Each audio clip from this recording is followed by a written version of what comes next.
Assalamualaikum warahmatullahi wabarakatuh.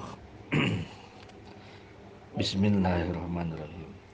Bismillahirrahmanirrahim. Alhamdulillahilladzi amarona bikasratil ibadah.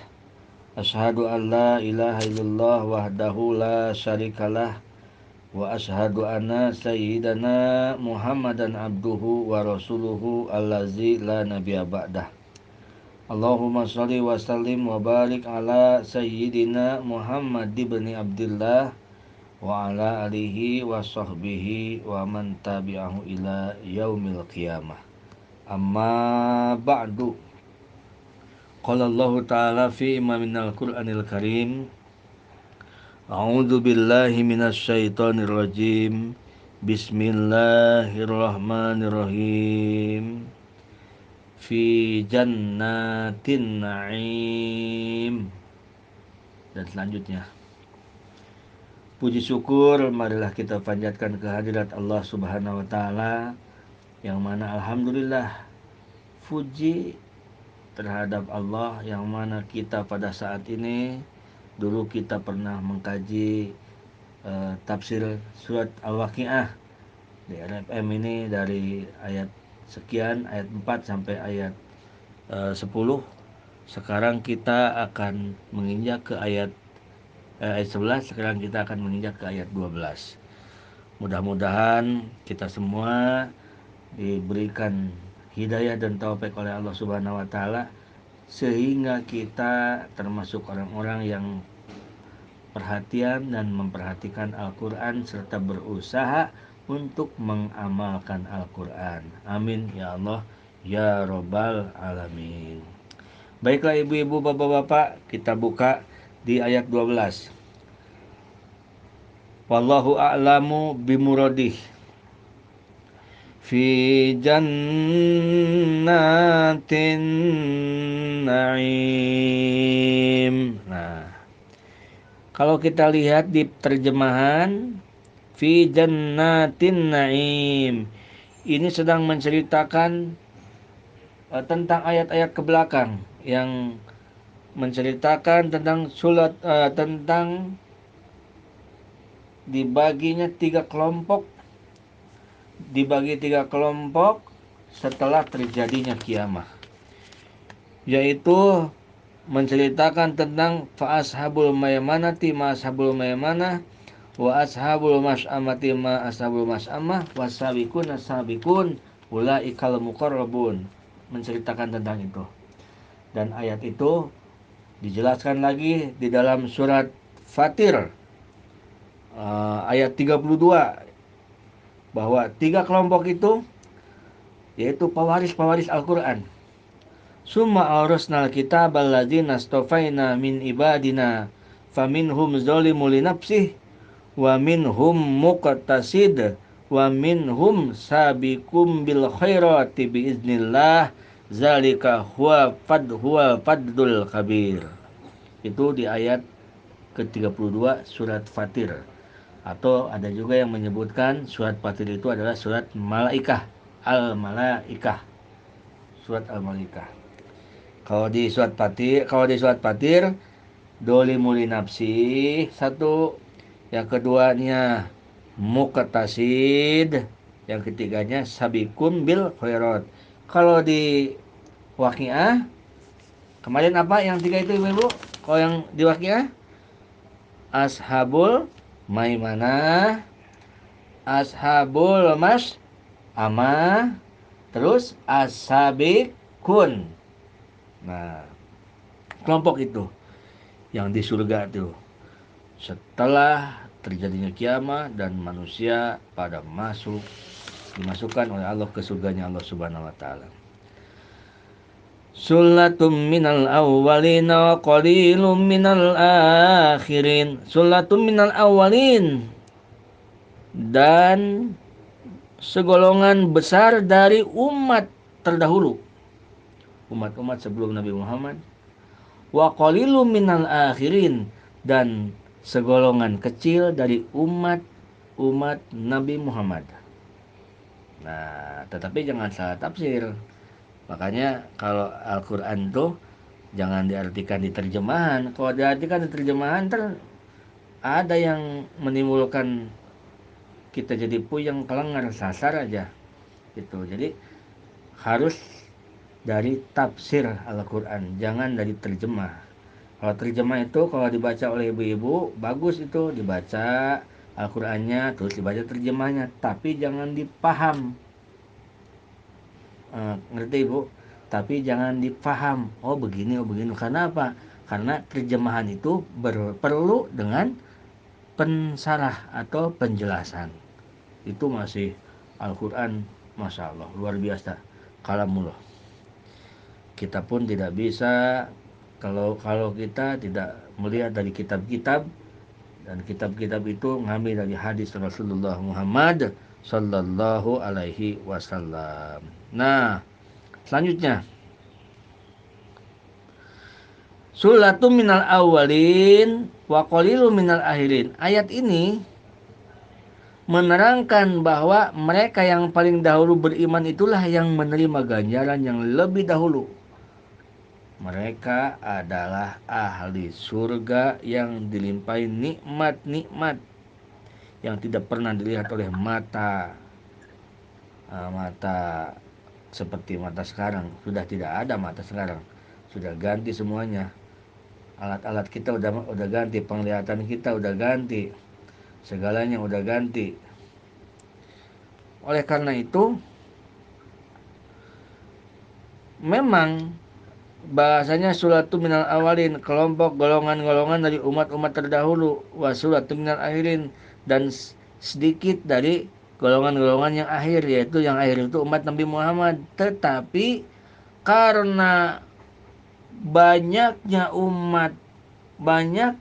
orang-orang muslim yang beriman, dan muslim adalah dari kelompok golongan umat Nabi Muhammad Sallallahu Alaihi Wasallam, maka sulatu minal akhirin wa qalilum minal akhirin, yang sedikit ini mendominan.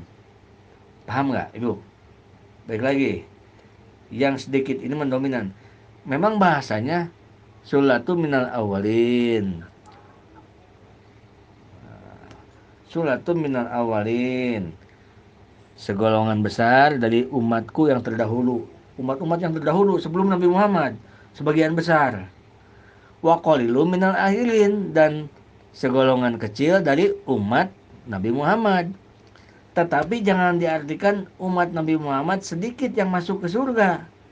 Karena qalilun, sedikit ini dari umat Nabi Muhammad, sedikitnya itu paling banyak umat muslim dari umat Nabi Muhammad. Jadi dalam persentase tetap menang umat Nabi Muhammad. Paham ibu? Ada paham? Seorang jawablah, nggak apa-apa, boleh. Kalau paham, kalau belum diulangi lagi. Kalau belum, ulangi. Tutup langsung. Sulatum minal awalin. Nah, segolongan besar dari umat terdahulu, berarti sebelum Nabi Muhammad. Nih, pengisi surga itu sebelum Nabi Muhammad banyak itu, sebagian besar. Wa qalilum minal akhirin, dan segolongan kecil dari umat kemudian, yaitu umat Nabi Muhammad. Tetapi yang kecil ini sama yang besar banyakan yang kecil. Karena besar itu misalkan kalau dulu manusia 1 miliar, sebagian besar, jangan 1 miliar lah, 1 juta, sebagian besar dari umat terdahulu. Sebagian besar dari sejuta umat muslimnya misalkan ada 600 ribu. Nah, besar kan? Lebih besar dari kafir. Wa qalilum minal akhirin, dan segolongan kecil dari umat kemudian, itu umat Rasulullah. Tetapi sebagian kecil ini umat Rasul ada 10 miliar. 10 miliar. Nah, dari misalkan persentasenya dari ada 20 miliar. Nah, berarti kan setengah-setengah. Setengah kafir, setengah muslim. Nah, sedikit memang persentasenya ya, setengah-setengah. Tapi sedikitnya itu dibandingkan dengan yang tadi, berapa tadi? Yang umat sebelum Nabi Muhammad? Setengah juta ya, atau ada 10 juta, lebih besar yang 10 miliar. Begitu. Jadi dulu itu zaman sebelum umat Nabi Muhammad, sulatu minal awalin, dan segolongan besar dari umat terdahulu itu ada 1.000 orang juga, udah banyak itu. Maksudnya begitu. Nah, umat Nabi Muhammad sekarang waqalu minal akhirin, tetapi umat Nabi Muhammad nih segolongan yang kecil dari umat Nabi Muhammad. Nah, orang umat Nabi Muhammad ini dilihat dari apanya? Dilihat dari persentasenya ini besar, banyak jumlahnya. Walaupun persentasenya kecil tetapi besar karena mendominan banyak umat Nabi Muhammad dibanding dengan umat-umat Nabi sebelumnya yang dahulu. Oleh karena itu, di surga kebanyakan umat Nabi Muhammad Shallallahu Alaihi Wasallam.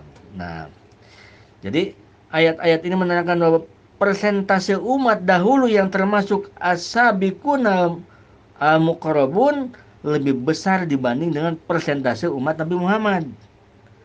Namun karena jumlah umat Nabi Muhammad jauh lebih besar dari jumlah nabi-nabi sebelumnya, nah itu kesimpulannya.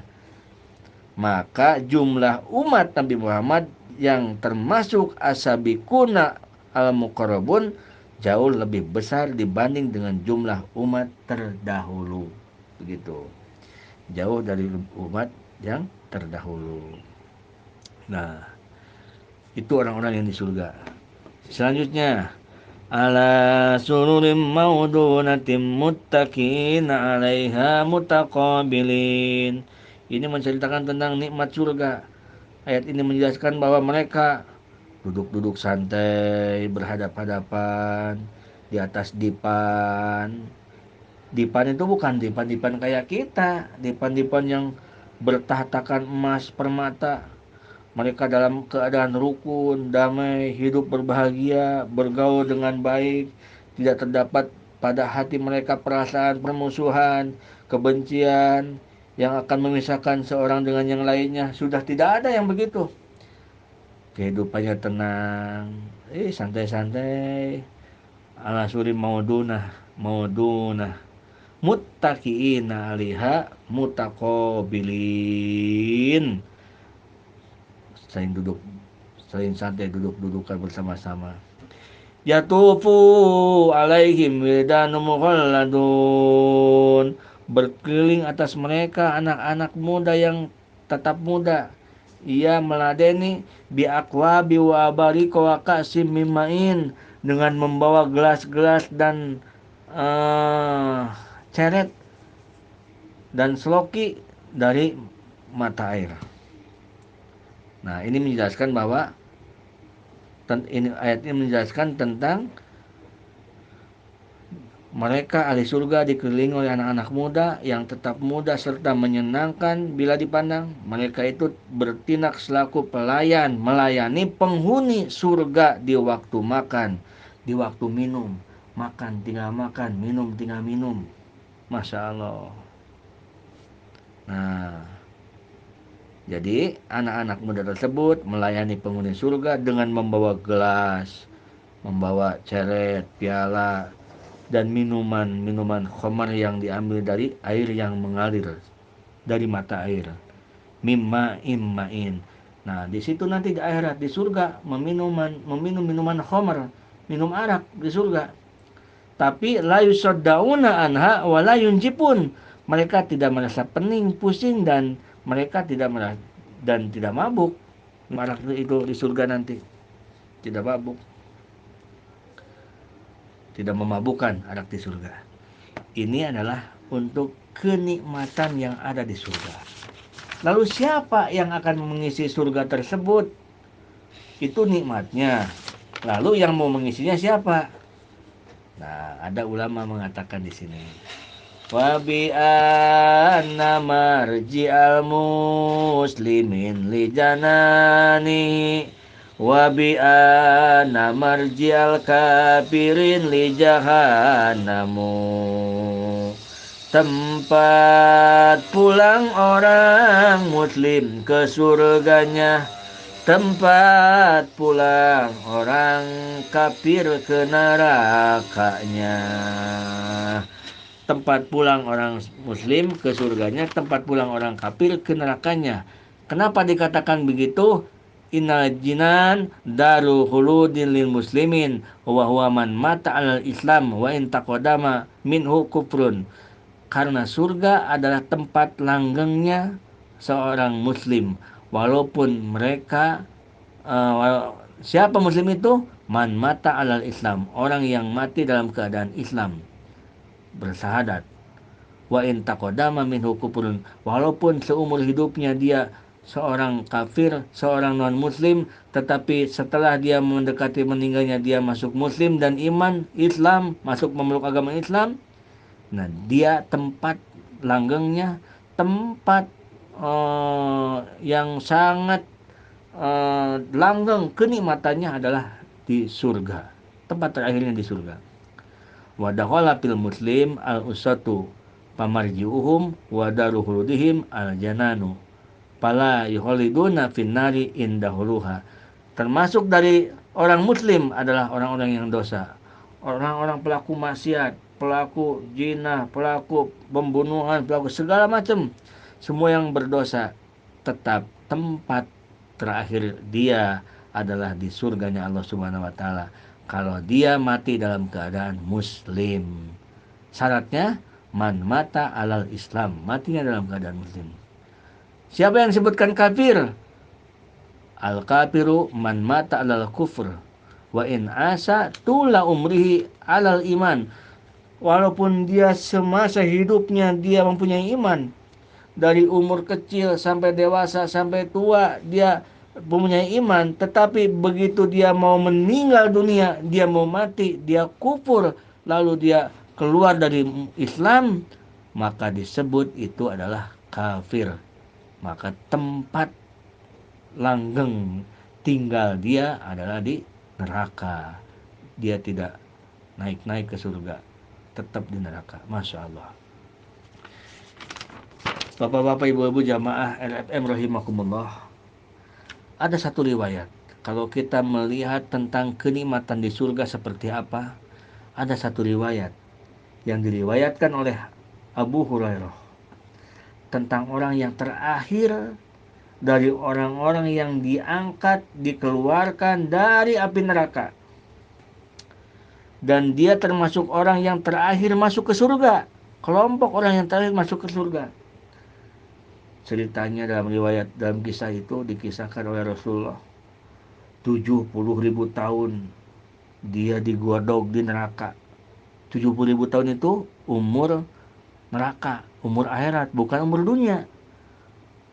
Umur dunia dengan umur akhirat beda, waktu dunia dan waktu akhirat beda. Ini 70.000 tahun waktu akhirat. Masya Allah.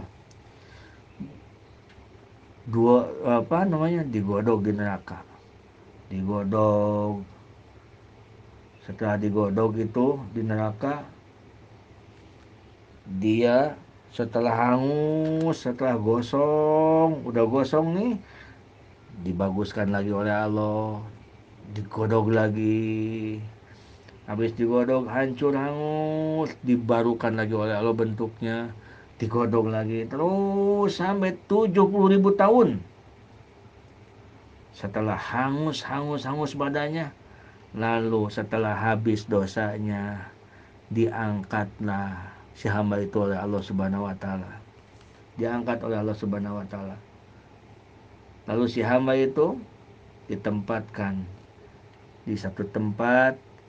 Si muslim itu ditempatkan di satu tempat, dicuci di dalam telaga Bahrul Hayat, disuci di telaga, satu telaga, sampai badannya bagus kembali, sampai badannya seperti semula bersih kembali setelah melalui 70.000 tahun digodok di neraka.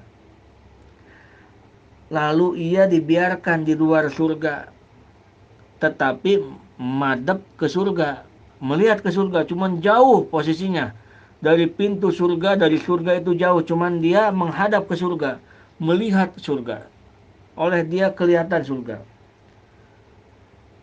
dan dia mencium harum-harum keharuman-haruman surga. Nikmat-nikmat makanan surga terambu oleh dia, tercium oleh dia.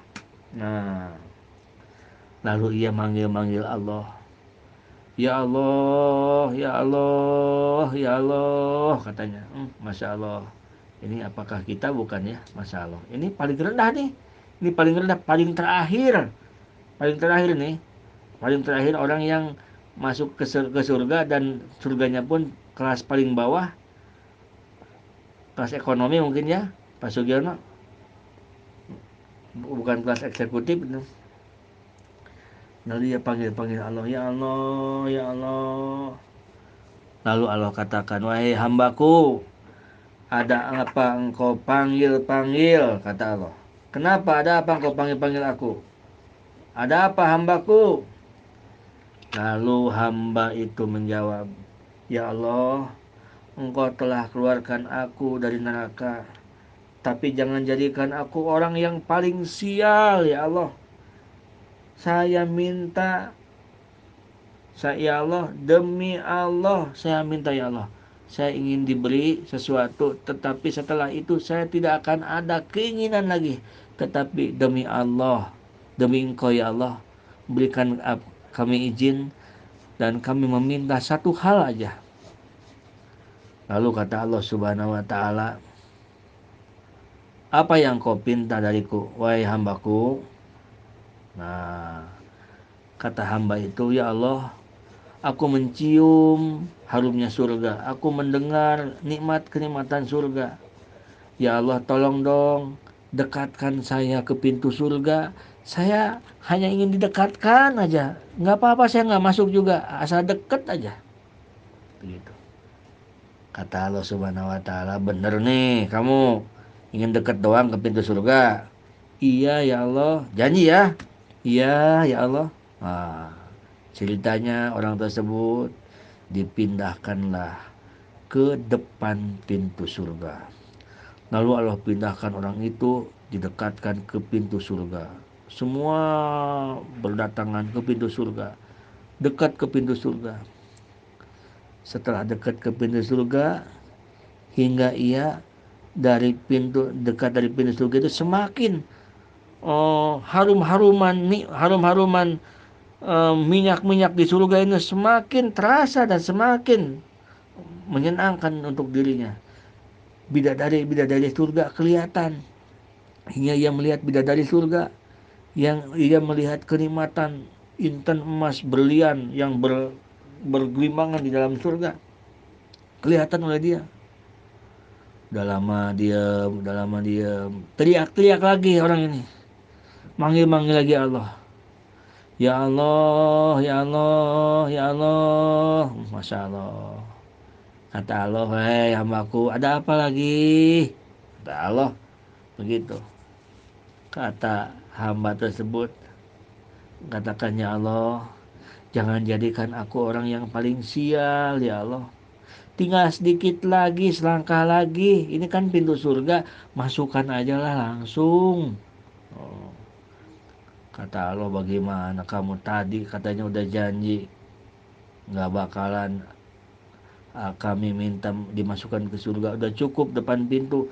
Sekarang kamu udah mau masukkan ke surga lagi, nanti udah di dalam surga kamu pasti banyak keinginan, kamu ngebohong terus. Kata hamba ini, bapak-bapak ibu sekalian, enggak ya Allah, aku hanya ingin dimasukin aja ke surga. Udah di dalam surga mau diam aja lah, nggak ngapa-ngapain, biarin, katanya. Kamu penipu, kamu katanya gak akan minta apapun, yang minta apapun lagi, sekarang minta lagi, sekarang minta ini, sekarang minta ini. Ya Allah, ya Allah, sungguh aku janji ya Allah, gitu kan. Ini bahasa Arab, cuman sama Pak Ustadz diterjemahkan. Aku nggak akan lagi ya Allah minta yang lain, masukkan aja cukup, udah di dalam udah diem lah, nggak ngapa-ngapain juga asal di dalam surga ya Allah. Itu dalam kisah tersebut Rasulullah dengan para sahabat menceritakannya, Rasulullah sampai tersenyum, sampai terlihat gigi Rasulullah tersenyum. Ya agak lucu juga kisahnya ini. Lalu dimasukkanlah orang itu ke surganya Allah Subhanahu wa taala. Begitu dimasukkan ke surga, orang tersebut melihat orang pada makan makanan-makanan enak, makan pisang, makan buah-buahan, makan daging, makan anggur, segala makanan. Bernikmat-nikmat, dia hanya diam aja melihat orang yang dengan bidadari-bidadari surga, dia hanya diam aja melihat. Kalau kata orang Sunda, kalau kata Pak Haji Ajis, ngan ngan ngegelan ciduh we meureun gitu tah. Nah, menetakan ciduh atau hanya ingin doang, nggak mampu, dia nggak berani minta keinginan karena udah beberapa kali dia melanggar. Ibu-ibu bapak sekalian, dia diem aja, orang-orang pada makan di surga, pada senang-senang, dia diam, dia tidak ngapa-ngapain, cuman dia di dalam surga. Lalu Allah bertanya kepada hamba tersebut, wahai hambaku, kenapa kamu gak minta kepadaku? Kenapa kamu diam saja? Gak ingin kamu seperti yang lain? Itu dalam kisahnya. Kata hamba tersebut, ya Allah, aku malu ya Allah sama engkau. Aku tadi dari neraka udah ditaikan ke atas, dari jauh pengen didekatkan, udah dekat pengen dimasukkan, sekarang udah masuk, aku malu. Banyak permintaan ya Allah. Tetapi kalau engkau menawarkan, aku ingin juga ya Allah. Katanya begitu. Tetapi kalau engkau menawarkan, boleh juga ya Allah, aku ingin, cuman aku malu. Oh. Lalu kata Allah Subhanahu wa taala, wahai hambaku, coba sebutkan apa keinginan engkau? Ingin apa engkau? Padahal si hamba ini, ibu-ibu, bapak-bapak, pendosa, kerjaannya dosa di dunia itu. Nggak pernah dia ibadah, cuman di dalam hatinya ada iman. Gitu. Allah sayangnya, Masya Allah, Allah sayangnya. Coba katakan, pengen apa lagi? Pengen itu ya Allah, pengen apa? Pengen itu ya Allah, anggur. Itu bidadari pengen ya Allah, boleh nggak? Terus apa lagi? Ini ya Allah, ini. Nah, udah, semuanya udah ya Allah. Nah, sampai kata Allah, itu lupa, itu kamu nggak pengen yang itu tuh begituan kayak yang lain. Oh iya pengen ya Allah, itu sekalian aja. Jadi banyak keinginannya. Lalu kata Allah Subhanahu wa taala, Bapak-bapak Ibu sekalian, wahai hambaku, segala kenikmatan yang pernah aku ciptakan di dunia, dari pertama dunia aku ciptakan sampai hari kiamat, kenikmatan apapun itu, kenikmatan makanan, kenikmatan tidur, kenikmatan suami istri, kenikmatan nikmat-nikmat di dunia, dari mulai diciptakannya dunia sampai hari kiamat, semua disatukan, kenikmatan itu dikalikan 10 lipat, aku kasihkan, aku berikan untuk engkau sekarang di surga. Masya Allah, padahal di dunia orang itu tidak pernah mendengar Allah. Di dunia orang itu menentang Allah Subhanahu wa taala. Hamba tersebut sampai kaget, ya Allah, apakah engkau ini mengolok-olokkan aku ya Allah? Kok begitu amat sih nikmat nikmat dari dimulai diciptakan dunia sampai hari kiamat, nikmat itu disatukan lalu dikalikan 10, dikasihkan untuk kamu, silakan. Kata orang itu, ya Allah, apakah engkau sedang mengolok-olok aku? Kata Allah, tidak wahai hambaku, apa yang aku berikan kepadamu itu anugerahku kepadamu. Itulah orang yang paling miskin di surga. Bisa dibayangkan oleh ibu-ibu, bapak-bapak, orang-orang yang kaya di surga? Bisa nggak? Halo? Halo, halo, halo, halo. Ya, Ah, bisa bisa dibayangkan seperti apa orang yang kaya di surga ya? Di surga, maksudnya yang orang yang didudukan Allah di surganya itu dia kaya gitu loh. Yang miskin, paling miskin pun di surga, Allah berikan kenikmatan dari mulai diciptakan dunia sampai hari kiamat, dikalikan 10 tikal, 10 lipat. Kenikmatan itu dirasakan oleh orang yang terakhir masuk ke surga, orang yang bontot masuk ke surga karena dia amalnya kurang, karena dia amalnya kebaikannya kurang, dia merasakan kenikmatan surga yang luar biasa. Masya Allah, subhanallah, masya Allah, tabarakallah. Itulah kenikmatan surga yang ada, diceritakan diantaranya tadi oleh Allah subhanahu wa ta'ala dalam firman-Nya. Diantaranya diceritakan tadi kan udah diceritakan bahwa yatufu alaihim wildan mukhalladun bi aqwabi wa bariqu akasim min ma'in la yusaddauna anha wa la yunjifun. Itu kenikmatan-kenikmatan surga. Nah, jadi untuk siapa itu? Untuk orang yang mati dalam keadaan Islam. Itu untuk orang yang mati dalam keadaan Islam. Oleh karena itu kita pertahankan keislaman kita, kita pertahankan keimanan kita. Kenapa keislaman dan keimanan perlu dipertahankan? Coba kita tapakur dengan satu doa yang sering kita baca. Rabbana la tuzigh kulu kulu bana. Terus ba'daid hadaitana.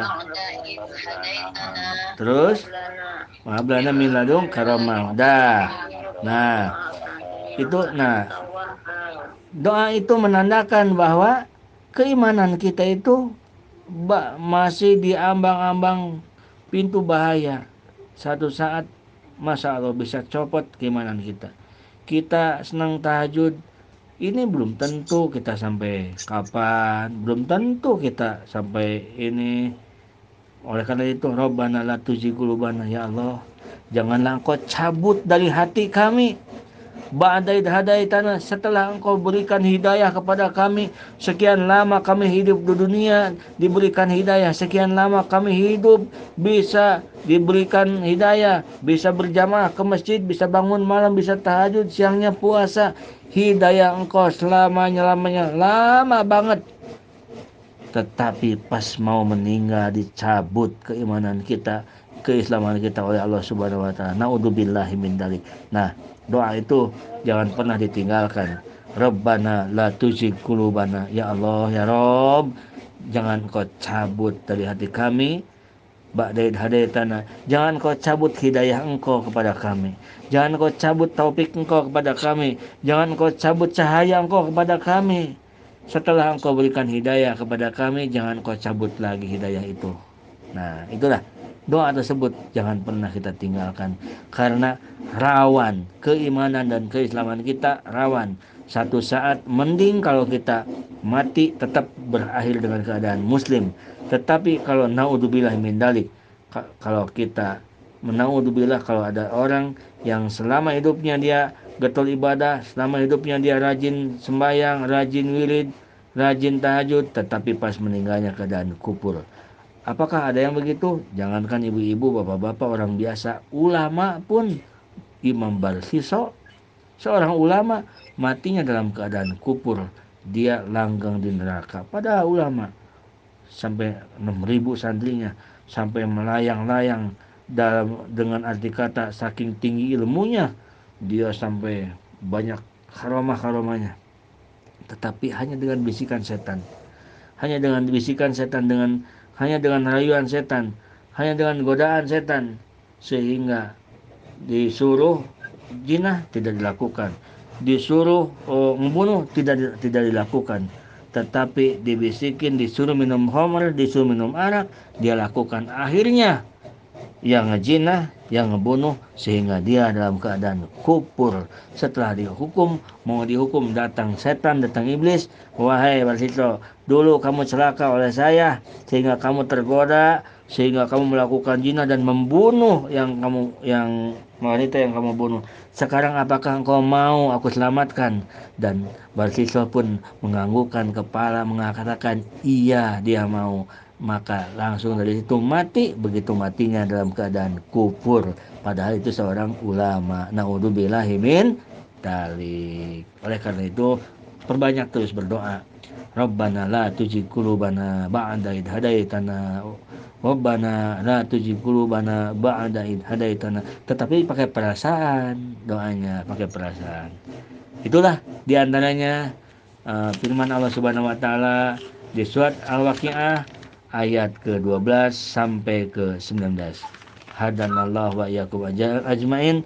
Shadaqallahul adzim wa sadaqa rasuluhun nabiyul karim wa nahnu ala dzalika minasyahidin wa syakirin walhamdulillahirabbil alamin. Assalamualaikum warahmatullahi wabarakatuh.